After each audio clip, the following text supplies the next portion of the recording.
All right, so this is going to be a fairly lengthy video lecture for psychology and crime. Back in the old days, like in 2013 when I started the online gig, YouTube would only take like 15-minute clips. So that's why for some of the topics there's a gazillion clips. But as I go through an update, I've tried to um, make it so it's just one or two lectures to stop irritating students. So um, what this is going to cover is mostly the latter four, the sort of the four core areas where psychology intersects with the study of crime.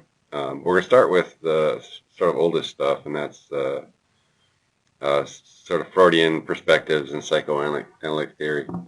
Um, Freud Freud is famous for his principle of psychic determinism, his belief that sort of everything we do and think is caused, that we don't just sort of randomly choose things or do things. So in his world, a lot of what determines our behavior is sort of based on subconscious wishes and desires. So he made a big distinction between the conscious mind and the subconscious mind. So to Freud, people didn't just smoke cigars because they like cigars. It made up for some deficiency or some childhood trauma that people suffered. So as I said, Freud talked a lot about the unconscious mind and distinguished it from the conscious mind. And he also is famous for these elements of personality. And whenever I hear of I think about Freud and these concepts, I think about this devil and angel cartoon. So in the cartoon, well, devil Homer would be our id. And so Freud didn't really think about these things as parts of the brain. He talked more about them as kind of wishes. So id wishes and desires are sort of fundamental human drives to feel good. Sex, drugs, alcohol, whatever makes you feel good. It is like, do it now, make me feel good. In contrast, Angel Homer there is the superego, and that's essentially our conscience, that our set of golden rules as wishes, our sort of ideal self. And in Freudian theory, you get that by identifying with your parents. So the kind of golden rules of stealing is wrong, don't do to other people what you wouldn't want done to you, and those sorts of things.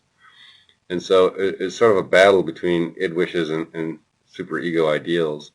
And the ego in this picture would be the actual Homer.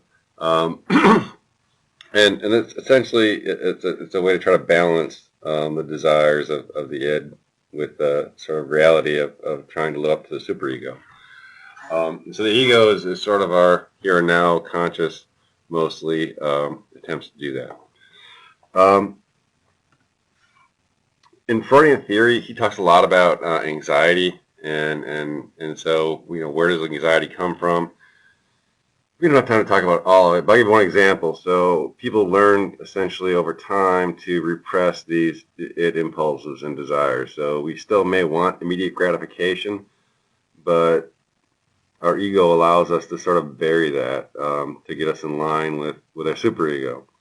And in Freudian theory, anytime you sort of bury that creates a certain pool of anxiety. And so for a variety of reasons in this theory, people feel anxiety, and one of the ways people deal with anxiety is to use what he called the defense mechanisms.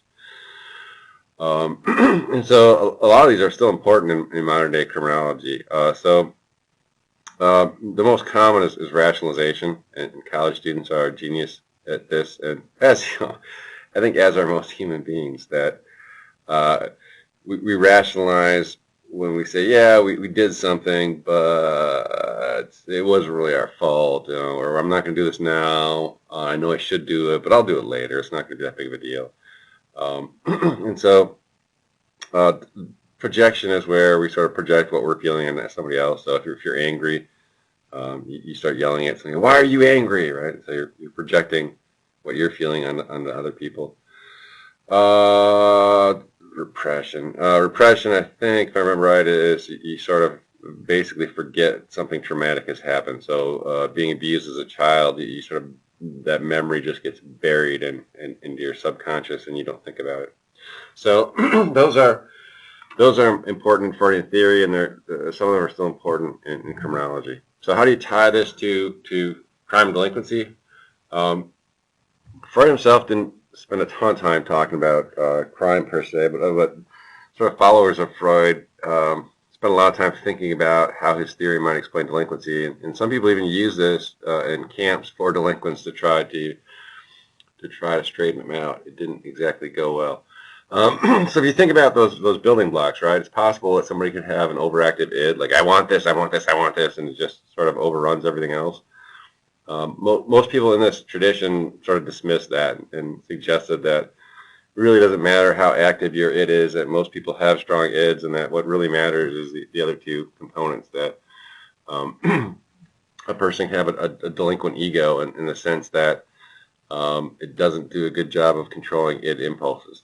You could have what's called a delinquent superego, where instead of the golden rules, thou shalt not steal, you sort of identify with parents who say or think or believe that, well, thou shalt not steal unless you have a pretty good reason to do it.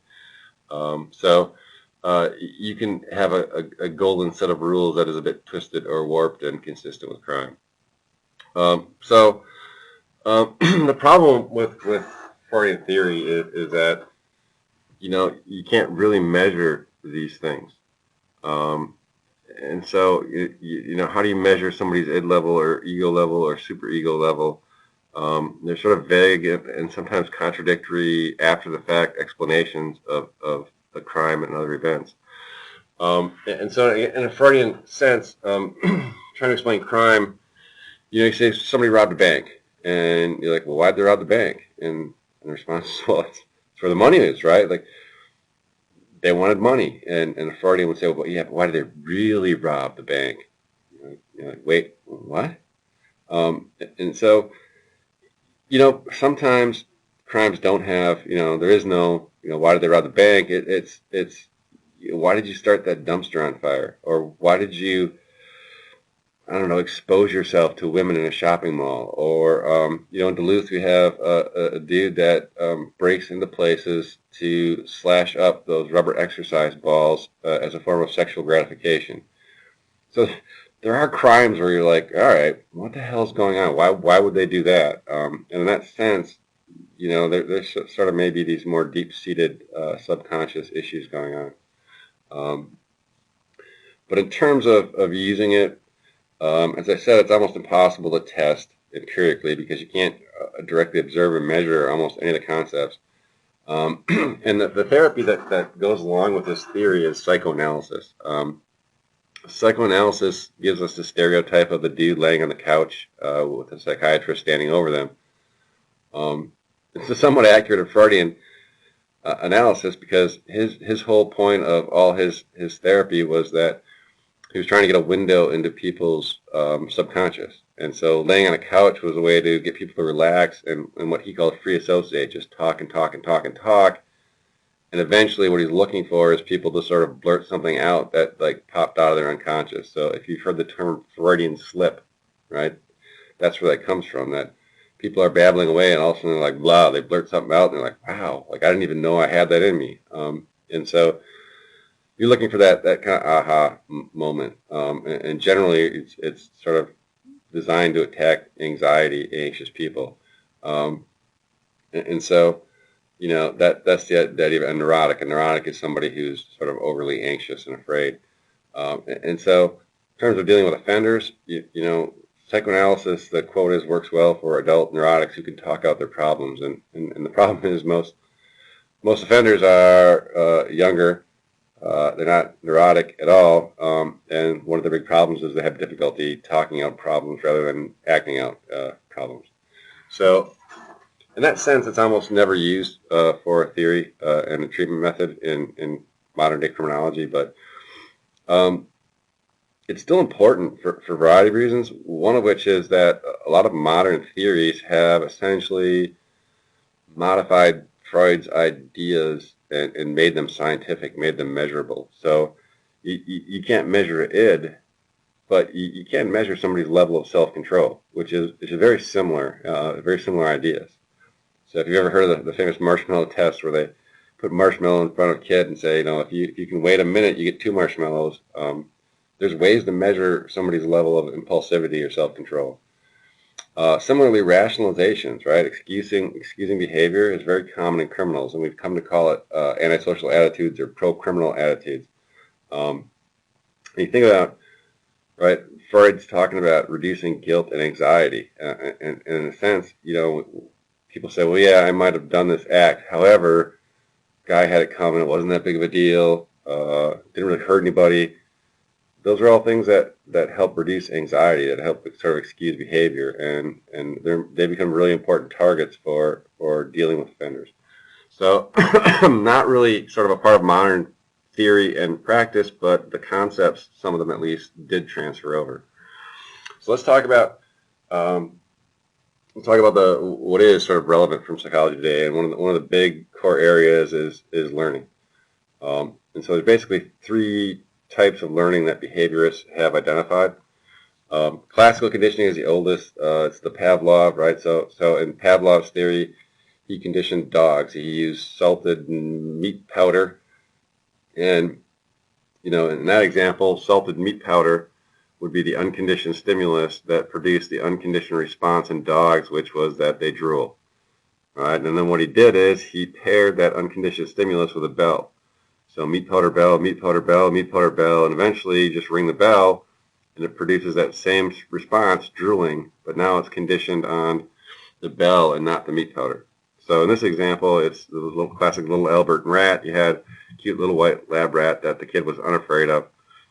But every time they let the kid see the rat, they had a startling noise, horn, something like that made the kid startle. And eventually, right, then all you have to do is show him the rat, and he has this sort of conditioned fear of the rat. It's unlikely that folks learn a lot of their crime by classical conditioning. This is sort of almost accidental conditioning that happens. A lot of you, if you've drunk alcohol, has stumbled across some particular flavor of alcohol that made you horribly sick, and that now even the smell of it is enough to make you a bit nauseous. That is pretty close to a classical conditioning event. But for the most part, nobody believes we engage in crime because of classical conditioning. Having said that, we have tried to use it as a way to rehabilitate folks. So aversion therapy is when you try to break up some undesirable stimulus response.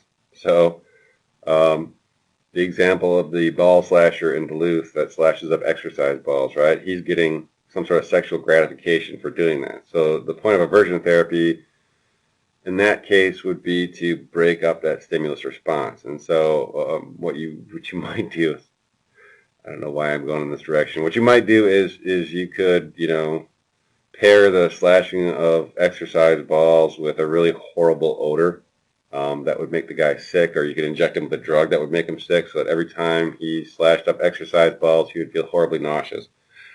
If you've ever seen the movie A Clockwork Orange, the central character, Alex, gets subjected to a really harsh form of aversion therapy. And in the movie, and oftentimes in media, it works a lot better than it actually does in reality. We've stopped using this for the most case because, it's pretty easy. You can condition, for example, an alcoholic to, you can give a drug and abuse every time you drink alcohol. If the drug is in your system, it makes you sick. And people can get sort of nauseous at the smell or sight of alcohol, but if you really want to drink, it doesn't take a lot of work to break through those conditioning things. So it tends to be offered now for our most severe forms of crime and as sort of an add-on. So it's still used as sort of an extra component for somebody who wants it in something like a child sex offender. So somebody who doesn't want to find the sight of children sexually exciting, that they don't like the way they are, and so use aversion therapy to make it easier to stop doing what they're doing, right? So they want to do it. They're committed to not sort of being who they are, and so you can use aversion therapy to help condition them so they don't get sexually excited at that point. So, all right, the second form of learning is operant conditioning.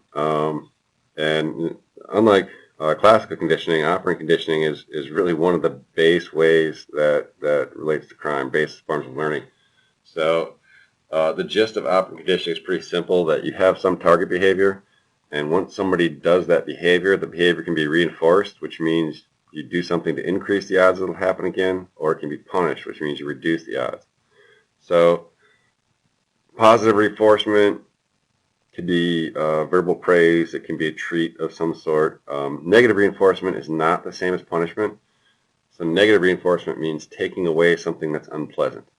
So rather than giving something good, you take away something bad.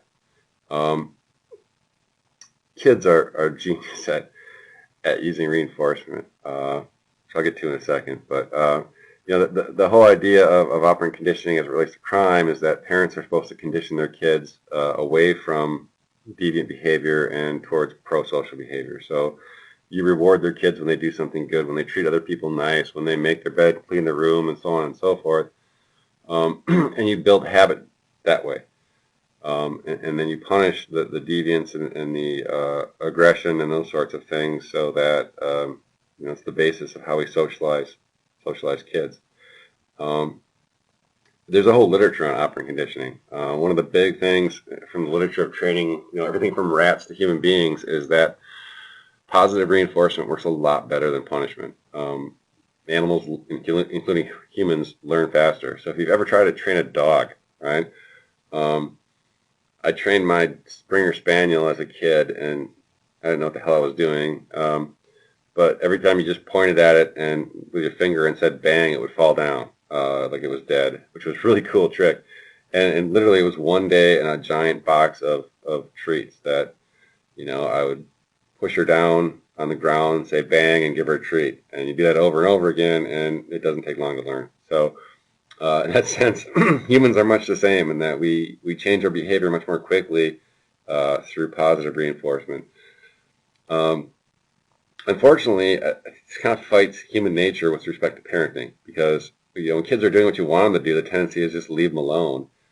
And when they do something we don't like, or that we think is deviant or bad or too aggressive, our tendency is to sort of step in there and intervene and punish.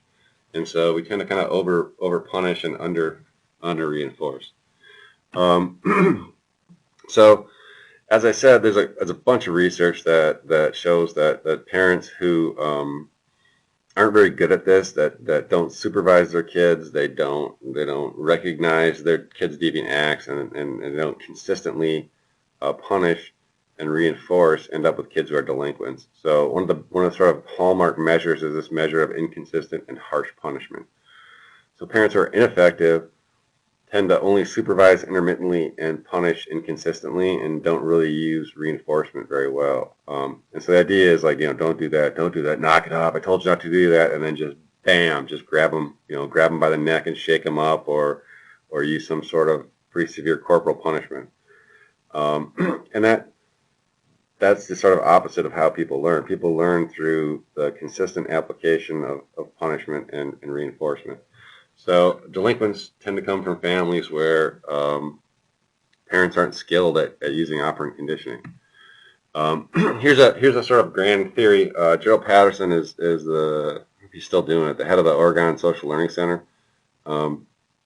And over time, working with really young, really delinquent kids, he sort of developed with his colleagues this theory about where the central concept right here is operant conditioning. What he calls parental efficacy, right? So good parents, effective parents, supervise their kids, recognize deviant acts. So this part is like, your kid goes and slaps up some other kid and takes their toy. Effective parents recognize that that's essentially a form of robbery, and they do something to correct their kids' behavior. Ineffective parents laugh and look at that little wimp got his toy taken. And so they don't see their kids' acts as deviant, and then they don't do anything about it. So supervise your kid, recognize acts that are deviant, and then this consistent reinforcement and punishment. And if you think about the context, why would any of this stuff matter? Well, grandparents' skills matter because that's generally how parents learn to parent, is from their parents. It's like a single parent, right? It's a lot harder to supervise your kid if there's only one of you and you have multiple kids. So the idea is this sort of sets the context for how easy or difficult this is going to be. We had like a, I don't know, mini controversy in the 90s. This gal here, Judith Rich Harris, wrote a book that made a really provocative argument that we've overestimated the importance of parents, that over the long term, parents really don't have much impact on their kids' behavior. She makes the argument that connection between sort of parenting, inconsistent, harsh parenting, and kids' behavior is the opposite of what we thought. That it's not that the parent affected the kid, it's that really troublesome kids make their parents look bad because their parents are always having to punish them. There's a fairly easy way to figure out who's right and the extent to which they're right. And that is that you sort of put it into practice. If Patterson and his colleagues are right, then changing the behavior of parents will have an impact on their kid. So you take parents that lack the skill or motivation to supervise, recognize, and punish and reinforce, and you train them up and you give them support and you help them out. And to the extent that you make them more effective at that technique, their kids should be less delinquent. And in fact, Patterson does, it's called Parent Management Training, PMT. And the evidence is pretty clear that when we change the behavior of the parents, the kids' behavior changes. So, it may be, there may be some of this going on, but clearly parents do matter, and changing parenting does have an effect on the kids. So I mentioned earlier, kids are genius at using negative reinforcement to train their own parents. So here's a great example.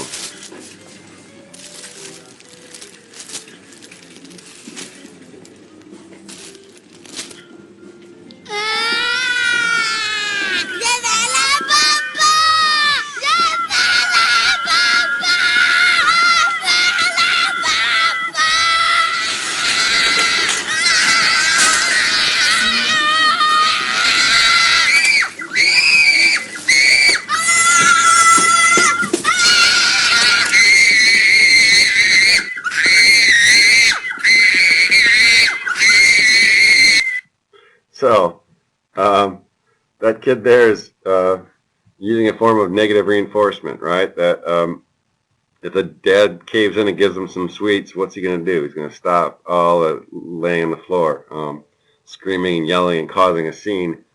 What happens in the video? Like, everybody starts looking at this dude like he's the world's worst parent. He's going to feel anxious and guilty and nervous, and so when he gives the kid what he wants and the kid stops, the kid's going to take away all that anxiety and nervous. The kid's going to start acting good again, right? So the kid has negatively reinforced the parent, right? When he gets what he wants, he terminates this temper tantrum and the parent feels better. He's taken away the negative anxiety and all the people looking at him. And little kids do this all the time. They're genius at negative reinforcement, and if they're really good, they'll throw in like, "Oh, you're the best daddy ever. I love you." Like, once you cave in, a little positive reinforcement. That reminds me, when we talk about positive reinforcement working better and fighting human nature, I can give you a really concrete example. My daughter, when you went to potty trainer, you're like, "There's the potty, have at it," and that was it. And I'm like, "Man, this is easy." Then I had a kid, a boy, and he would pretend like the potty was like an axe murderer that was going to chop him up into pieces. Like, you'd put him on the potty, be like, "It hurts." What do you mean it hurts? Like, nothing about this hurts. But he would go just zonkers. I don't have any poopies. I don't want to poop. And you're like, Jesus, man. So I'd get angry. Like, you know what? I got every magazine I owned, and I locked ourselves in the bathroom. I'm like, "You're going to sit here till you poop," and he would just hold it in until you put pull up on him, and then he would crap, and you're like, "Yeah." But I had an insight, and the thing is, I should know better, right? I know all this stuff. But we were walking through a store, I think it was a Walmart, and there was a giant bit of Hot Wheels, and he had a bit of a Hot Wheel fetish going on at the time, and so I bought like 20 Hot Wheels and put them in a bag and got home and he's kind of following me around. I put a hook right next to the toilet and he's like, hopping around behind me. What are you doing? What are you doing? What are you doing? I'm like, oh, this is a Hot Wheel bag. He's like, oh, what is that for? I go, well, every time you poop, you get a Hot Wheel. Let me see the bag. Let me see the bag. I'm like, no, it's only for if you poop. And he's like, no, I know. I just want to look. And he kind of flipped through them to see if there's any cool ones in there. And he's like, anytime this works anytime? And I'm like, yeah. And he dropped his pants, sat in the toilet, rah, pushed out a poop, got his Hot Wheel. And I'm like, wow, you got any more poop in there? And he went right back to, oh my God, no, it hurts. I'm like, you get a Hot Wheel for every time you poop. And it was like, oh, more poop. And that was it. I mean, within 3-4 days, he didn't even need the Hot Wheels anymore. He was potty trained. So it's pretty clear from all the research, as I said, that positive reinforcement works best. All right. Last form of learning is observational learning, and this was demonstrated pretty simply but pretty profoundly by Albert Bandura in the famous Bobo doll experiment. The Bobo doll was a blow-up doll that had a weighted bottom, so when you smucked it, it would pop right back up. And he did a really ingenious experiment, right? Took a group of kids and just randomly assigned the kids to one of two conditions. In condition one, the kids saw this playroom that had a Bobo doll and people interacting with it, but in a very nonviolent way. And the second alternative, they saw the same playroom and the same Bobo doll with people beating the hell out of the Bobo doll. And then they released the beast. They released the kids into this same playroom to see what would happen. Well, duh. The kids that saw the Bobo doll getting pummeled immediately went over there and beat the tar out of the Bobo doll. As I said, kind of simple, but it's pretty profound in the sense that as human beings, operant conditioning is essentially trial and error. And if we had to learn everything by trial and error, most of us would probably be dead.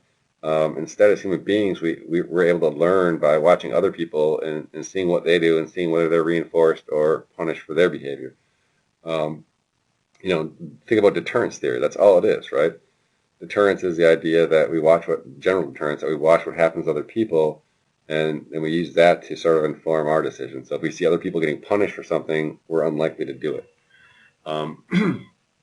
It's observational learning is sort of difficult to measure. I can give you one example from some of my older research that one of the really interesting things we found was a sample of parolees from Buffalo, New York, and had all this data kind of going back retrospectively into their childhood. And one of the really interesting things was that kids, these parolees that as kids saw their parents beating each other, so they observed their parents' violence, were more likely to batter their own spouses as adults than kids who actually got abused. So the observation of their parents abusing each other sort of burned into their brain and served as a model more so than their parents hitting or beating them.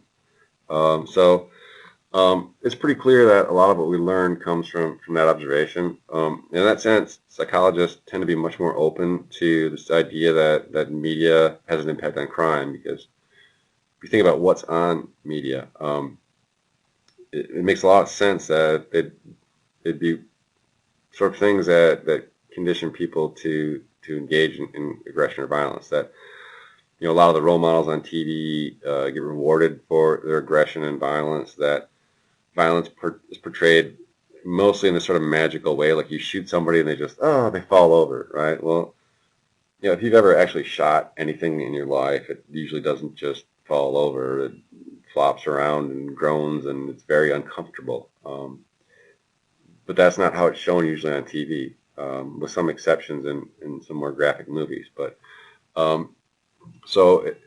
it's conducive in the sense that a lot of times the perpetrators of violence don't get punished. The targets show very little pain. And there's a correlation that people who watch a lot of media tend to be more likely to engage in aggression. But the issue is it's really hard to study sort of out in the wilds of human behavior and looking at real violence. There's evidence that there's some sort of copycat behaviors for some criminal violence that people copy things that they've seen on TV. Breaking Bad. There's evidence that, for example, a couple of people tried to sort of get rid of bodies with acid as was shown on the series Breaking Bad, or use other techniques that they'd seen in movies. But in terms of just sort of overall your actions based on media, the correlation is there, but we're still a bit unclear about causation. In terms of policy implications for operant conditioning and observational learning, the sort of straight operant conditioning, there's a lot of sort of training parents or training people who work with delinquent kids. So token economies are used in institutions, and so it's a way to sort of help people who work there keep their rules straight and keep their contingencies of reinforcement straight. So kid does something good, they get a token. They make their bed, they get a token. They argue with staff when they shouldn't, you take a token back. And then the tokens can be used for privileges, for snacks, treats, watching movies, stuff like that. Contingency contract is sort of a non-institutional way to do the same thing. So you sit down with parents and you say, what do you want your kid to do? What are your goals? What do you not want your kid to do? How are you going to reinforce your kid? How are you going to punish your kid? And then you have the parent and kid sign the contract. PMT,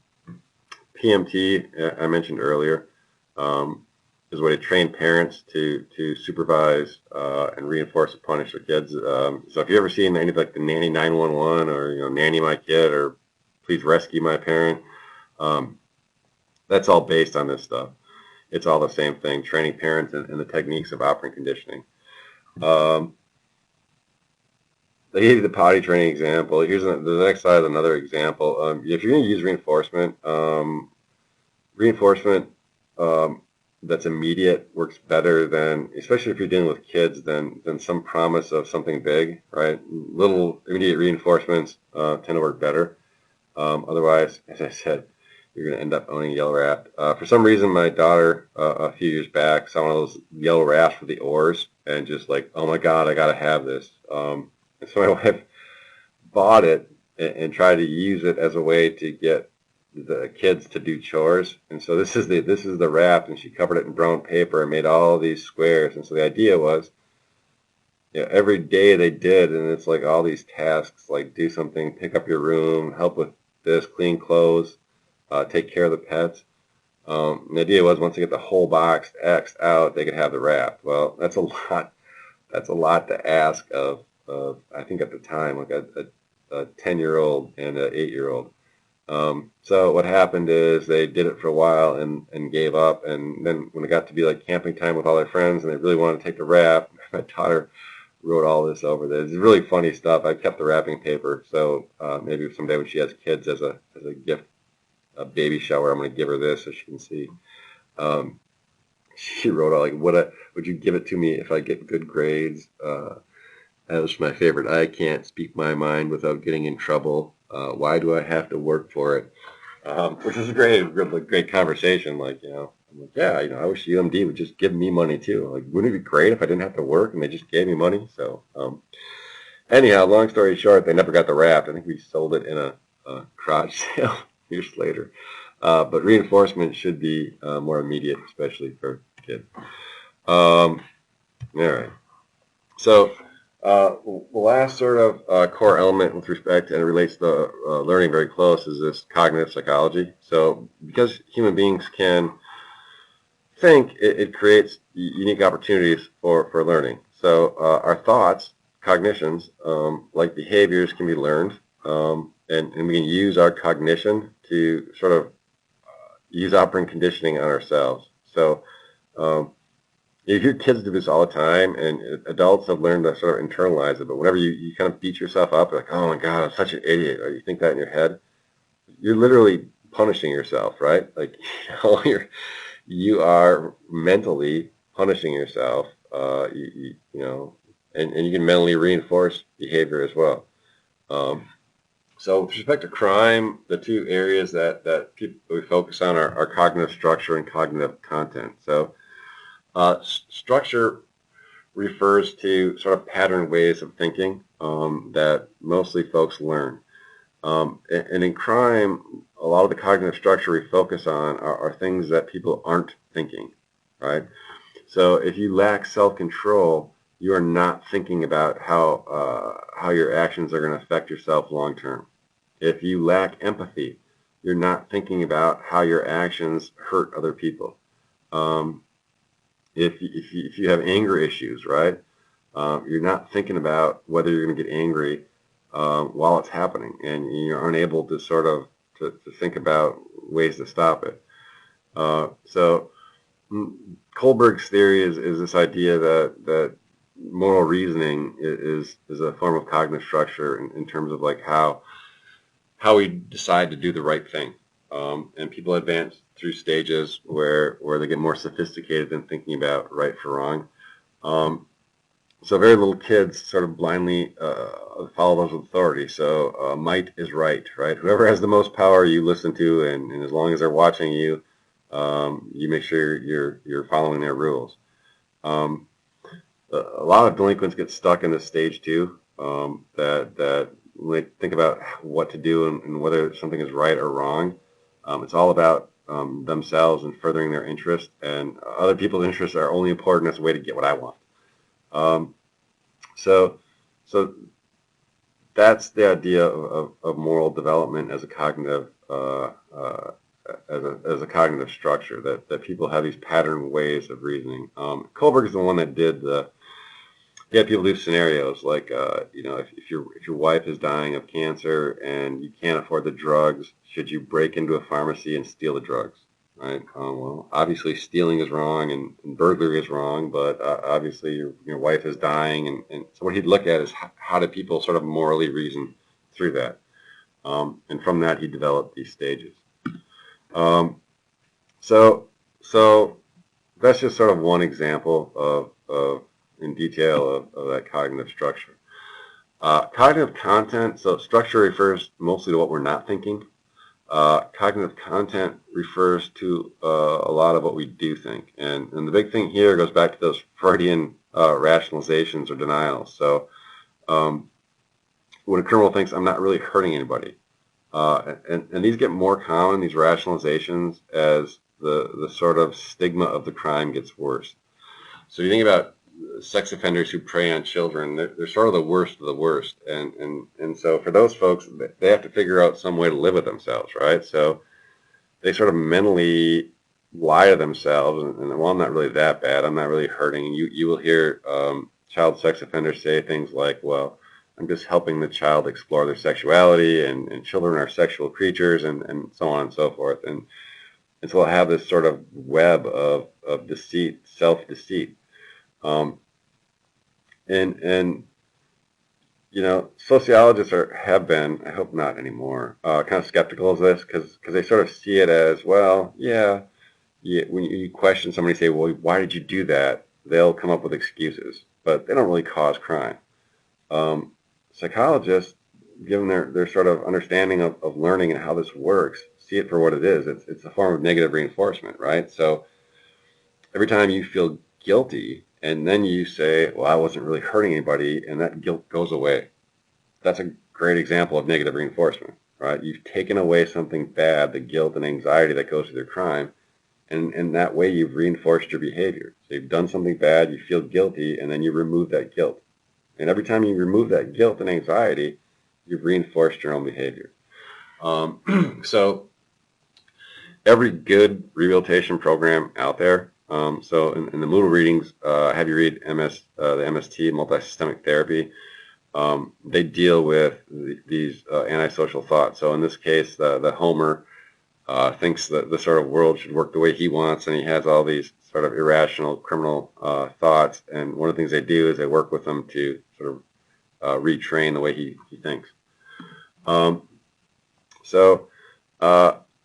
Cognitive theory does, I mentioned MST, it translates very easily. So the sort of the model for successful rehabilitation programs right now is something called cognitive behavioral. So it's the combination of cognitive psychology with behaviorism. So you use operant conditioning and observational learning to work with people and change how they think.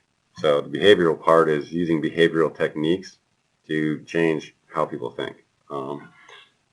Also, you use behavioral techniques. So back to the MST, if you read the article, one of the big things they do is they take this kid who really wants to play football but has dropped out of school and can't play, and they sort of use football as a reinforcement to get this kid to do a lot of stuff that he wouldn't have done otherwise, right? So you sort of, in that example, they manipulated the kid's environment in a way that changed the balance of rewards and punishments. They sort of gave him a new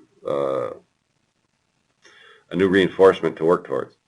So in general, this is from something called a meta-analysis. This is the ends here are numbers of studies. So we research programs. These are like scared straight type programs or boot camps. The fact that they go down means that on average, the people who go to them do worse than the people who got a control group. Inappropriate would be, it could be, I don't know, back in the 60s, we used to give people nose jobs with the idea that, if they look better, they'd feel better. And that doesn't work either. Appropriate means, in part, it's a cognitive behavioral program, and that it follows some other principles. We target higher risk offenders, and we target things that are related to crime, like criminogenic, like delinquent peers and criminal thoughts and those sorts of things. So this is the category that MST would fall under. And again, on average, this is essentially right here a 32% reduction in crime. So when it's done right, and that's the sort of beauty of the cognitive behavioral stuff that we're sort of getting to get a sense of what's right, it works pretty well. So you can read up on the MST stuff and do the assignment. All right, the last area of psychology, don't talk about IQ, it's personality and crime. So there's sort of two ways to study personality and crime. One is to talk about personality generally. Personality is essentially a cluster of traits that define an individual. It can be stable over time, stable over circumstances. So if you are an impulsive person, you're going to be an impulsive driver, an impulsive shopper, impulsive in terms of when you do your homework. Impulsivity would be a trait that sort of makes up your overall personality. There's different ways to sort of talk about personality and construct it. There's a number of models out there. So most of them have some kind of base dimensions or factors. So obviously the 5-factor model has 5 factors or dimensions of personality. One that's really popular over the past couple decades has been this model based on the MPQ, which is a 3-factor model. So to give you some sense, here's 2 of the 3 factors, right? Constraint is sort of like a measure of self-control. So people who are high on constraint they're not going to be the roller coaster riders, right? They tend to do things that avoid harm. They're not risk takers. They tend to have high levels of self-control. Negative emotionality is this idea that people interpret sort of neutral events as things that are attacking them. They tend to perceive people as out to get them. That anything that happens is like, well, it only happens to me. I'm alone dealing with this, and so they tend to not react to stress very well. And then positive emotionality is the 3rd dimension. So this test's been used quite a bit for seeing what relates to crime and what doesn't. And it's pretty clear that individuals low on constraint and high on negative emotionality are more likely to engage in crime. We have studies across nation, across race, across, it doesn't matter what race, sex, or nationality you are. It doesn't matter whether we measure delinquency from self-reports, teacher reports, official crime. Pretty consistently, this predicts. And it makes sense, right? People who are sort of low on constraint, they're risk takers, they're impulsive, and people who tend to react to stress negatively and see people as out to get them, that would be a combination that would make people more likely to engage in crime. So that's one way to look at personality, is to say, all right, well, we all have a personality. We all have traits. Well, among this sort of traits, what traits most likely relate to crime? The other way is to ask whether there is a sort of specific criminal personality that loads up in some people. Do some people have like a distinct cluster of traits that makes them exceptionally likely to engage in crime?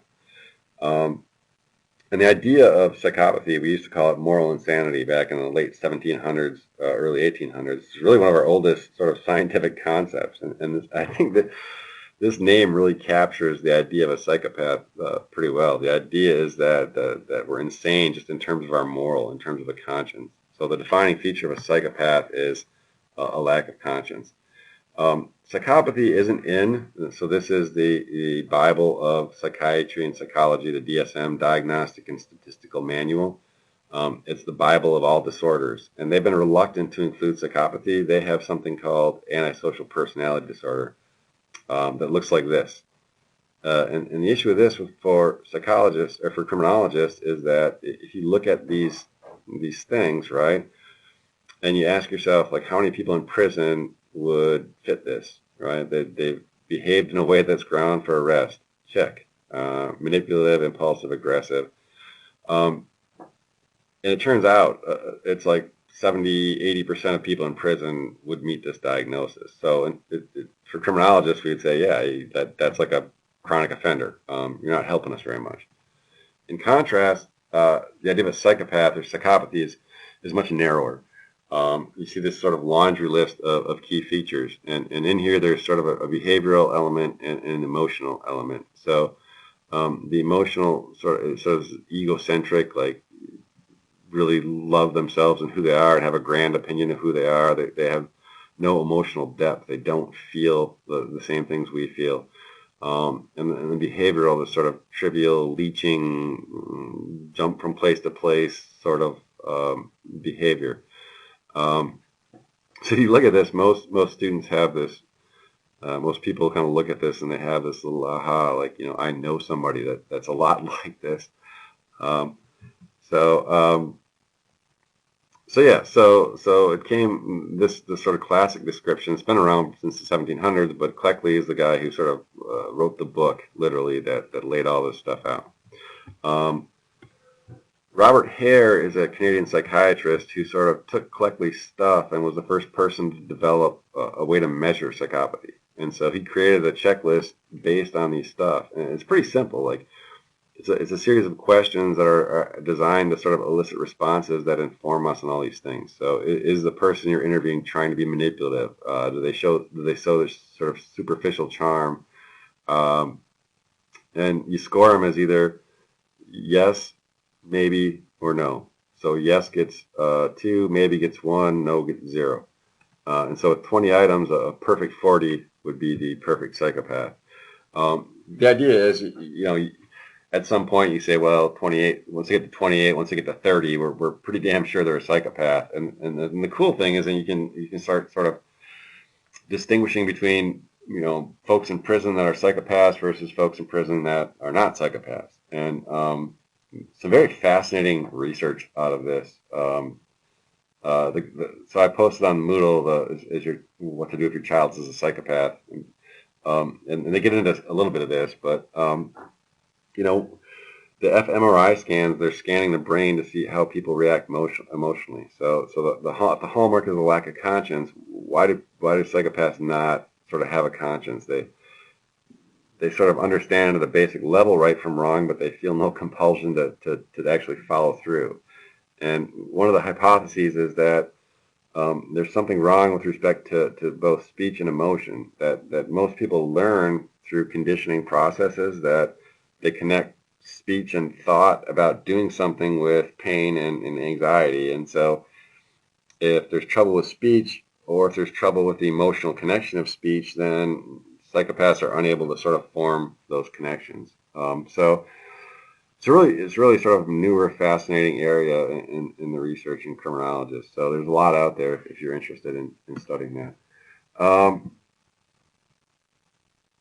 So one of the sort of drawbacks or the criticisms of personality theory is that, at some level there's like a so what factor. Like, so if you think about knowing that somebody's high on constraint and low on, or high on constraint and low on negative emotion is less likely to engage in crime.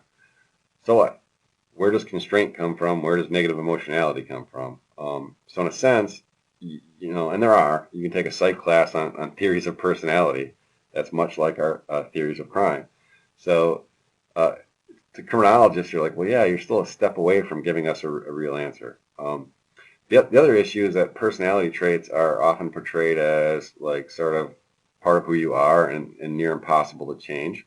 And so to a cognitive psychologist, what you call a personality trait, they might call a cognitive skill. So again, like impulsivity, right? So is impulsivity just who you are, or is that something you sort of learned that can be altered through therapy, that you can increase somebody's level of self-control and decrease their impulsivity, that it's just a cognitive skill that you can train people on. In terms of psychopath especially, that's a really dangerous label because it has such a stigma in society based on how it's sort of used and misused in the media, and there's this perception that psychopaths don't respond at all to any treatment, and so our tendency is to just lock them up, and so you got to be careful about throwing around those really heavy labels on people. And it's one of the reasons in the article I talk about kids aren't diagnosed as psychopaths. They, at best, you can say they have psychopathic tendencies because we're very leery about sort of dropping that on them at a very young age. All right.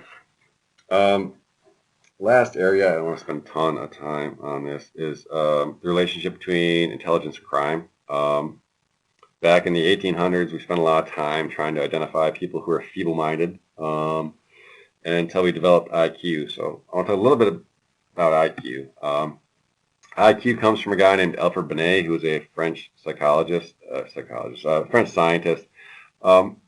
And he was a sort of a skull measurer. So our early attempts at trying to figure out how smart people were, we measured the volume of brains. So we'd take skulls and pour sand or BBs into them to get the volume, or put a tape measure around their melon to see how big their skull was.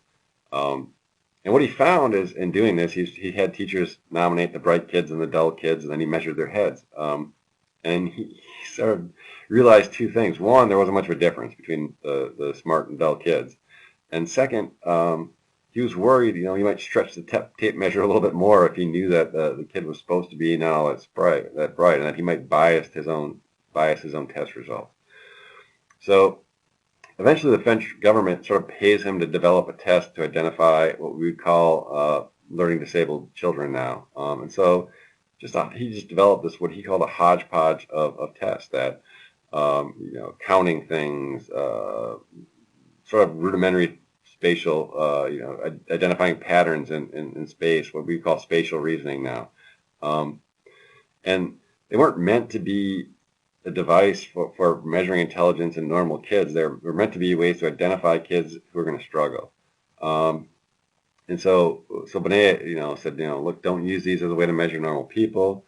Even if you measure these, the kids shouldn't be identified as defective. It should be used to sort of figure out ways to help them learn, and so on and so forth. Unfortunately for Binet, it was translated to English at a time when the U.S. was in the heyday of our genetics and eugenics movement, and so people were in the context of eugenics, right, trying to identify defective people and make sure they couldn't breed. One of the things we're worried about is morons. Right? Well, moron is slang now, but it used to be a scientific term. And it identified a group of people that were not obviously defective, right? That they didn't have any physical stigmata that would sort of identify them as unable to think, and that they could sort of pass off as normal, but that they really were low grade, not very smart. And so people used early tests to try to figure out if we could identify these folks so that we could restrict their passing on of genes.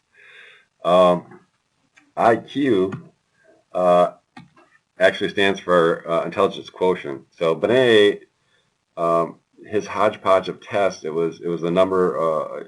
He had a test that should be done for every biological age. So a 10-year-old should be able to do these things. So you had a sort of test age and then a biological age. And so Binet would subtract one for the other. Later people said, well, we should divide one by the other.